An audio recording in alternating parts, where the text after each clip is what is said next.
Could you help me understand what a Jagdkommando dagger is? Just like a history lesson, I don't see it being at all practical. Sure, I can. Now, as you may have guessed by the title, I am not a big fan of the Jagdkommando dagger. It's, yeah, I don't have a lot of good opinions about it. I would say though, right from the bat, that it's not a dagger that I have tested myself, so I will not make any statements about its cutting power, perhaps, or something, or penetration power, because it looks like it's very thick and wouldn't be able to stab that well comparatively. But honestly, daggers like this can surprise you in that regard, and honestly, I don't know, so I'm not going to say anything about that. I will say though that it is not going to be great at cutting because of its thickness, because it has 3 edges, right? So if you would cut something with it, it would not be that deep because it can't get past the 2 other edges. That's all I'm going to say about that. Now, first, the basic premise of the idea behind the Jagdkommando dagger is not really that difficult. You know, in movies, when you see people get stabbed and then while they're stabbed, they twist the blade, it's basically that.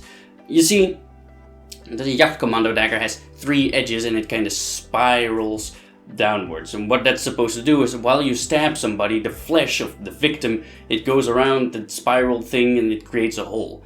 Because if you normally stab somebody with a normal dagger or knife or whatever, it's basically a cut, but straight down, right? Your flesh and skin and stuff, it splits like this, and what happens is that because it's so close together, it can quite easily, relatively, close again. It can be stitched up. But if you twist the blade, or like with the Jagdkommando dagger, that initial gap that would be very narrow, now all of a sudden is a hole.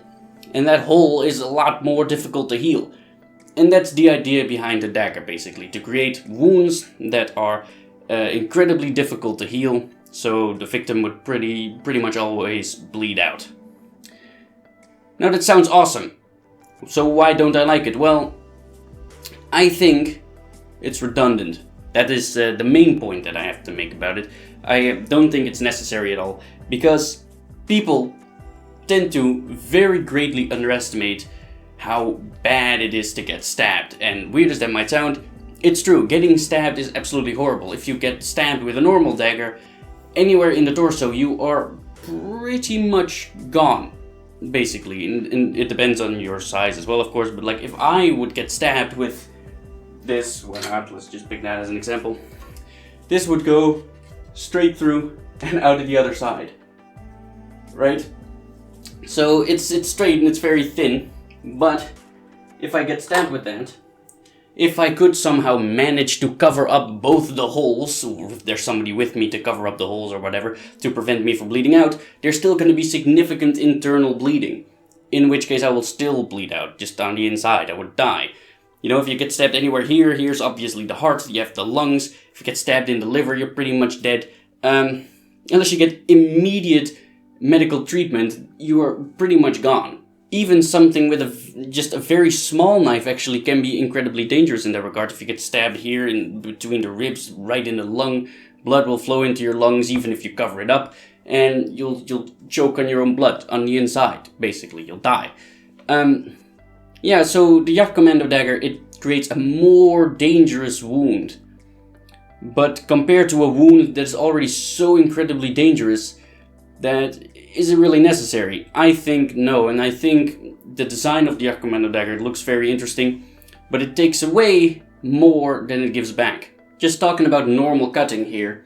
Now, getting stabbed is way more dangerous than getting a cut. But cuts can still be quite significant when you're talking about combat, when you're talking about knife combat, dagger versus dagger. If you get a cut somewhere to an artery, or get a tendon or a muscle cut, that changes everything. And I doubt that the Jagdkommando dagger could do that, even if it's sharp enough to do that. Because the blade is twisted and the edges are twisted, it's going to be very hard for you to get the edge alignment right and get a proper slice in. And people say stuff like, one of the things that bothers me about this, it's like people claim that it's the deadliest knife ever, or dagger, like the best dagger. Most deadliest, why? Because it creates wounds that are hard to stitch up. Now, I feel like a kukri, like a good swing from a kukri, it could lop off your hand. I feel like that would be a bit more difficult to stitch up, personally. Or like a good hefty Bowie knife, if you get a slice through somebody's neck with that would cut you open all the way to the back and hit your spine. Well, it seems like that's a wound that could be stitched up pretty easily, but you'll be dead. So, does it matter? No. Arguably, the Jagdkommando dagger can do that as well if you can get a slice in, but, you know, again, what's the point? If the Jagdkommando dagger is sharp enough to be able to, you know, cut your throat, then in both cases you are just gonna be dead. So this dagger is not really better in that regard, and it makes cutting simply more difficult.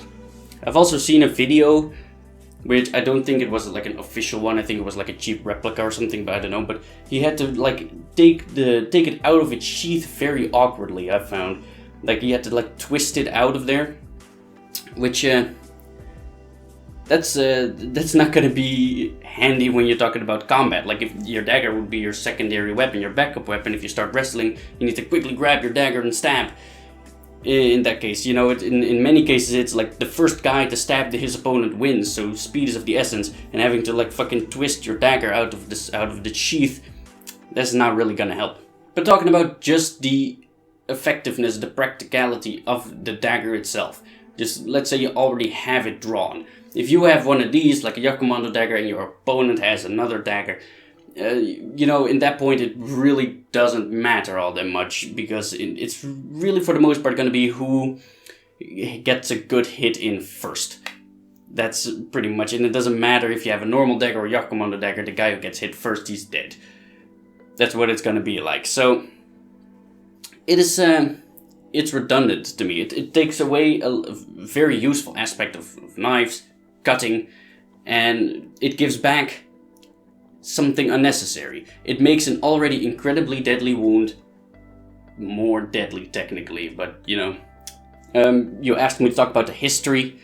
There's, as far as I'm aware, not much history about it. There were no daggers in history that looked like this. It's very difficult to compare this to a dagger in history as well, because daggers throughout history, including this one actually, always been made for a purpose.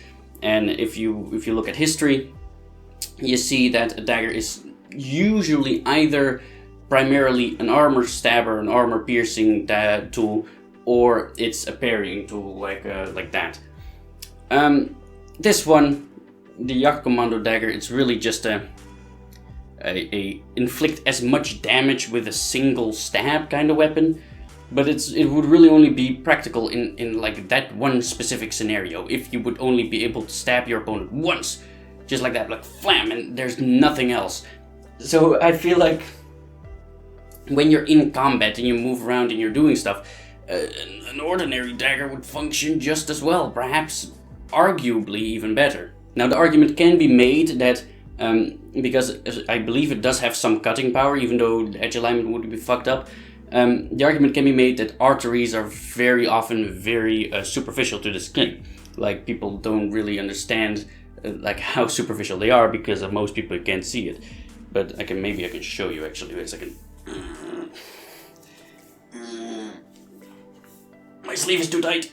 Okay, well, this way then. I don't know if you can even see it, but camera's too high. This artery right here, this vein, is very close to the surface, right? And it goes down here to my forearm. So the argument could be made that you don't need an awful lot of cutting power in order to be able to cut that and inflict a fatal wound, unless of course that is, taken care of.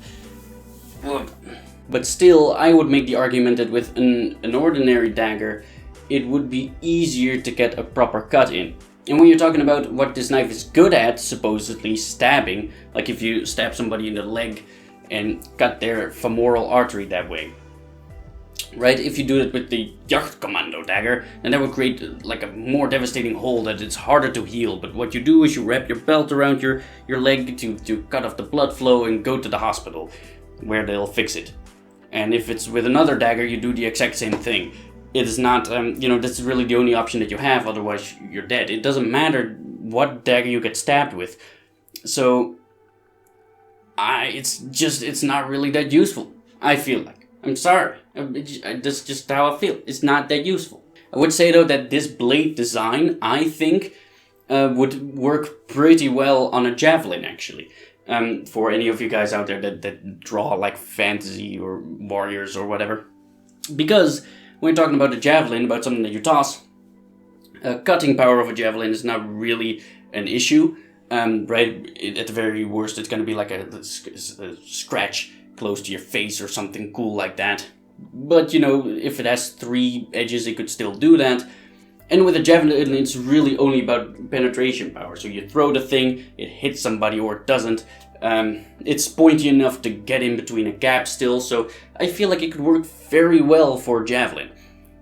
But not so much for a dagger. So I think I've been rambling about this for long enough now. If you stuck around this long, you might as well subscribe and also follow me on social media. Links are in the description below, and thank you for joining my quest, and I hope you'll join me in the next one. Bye guys.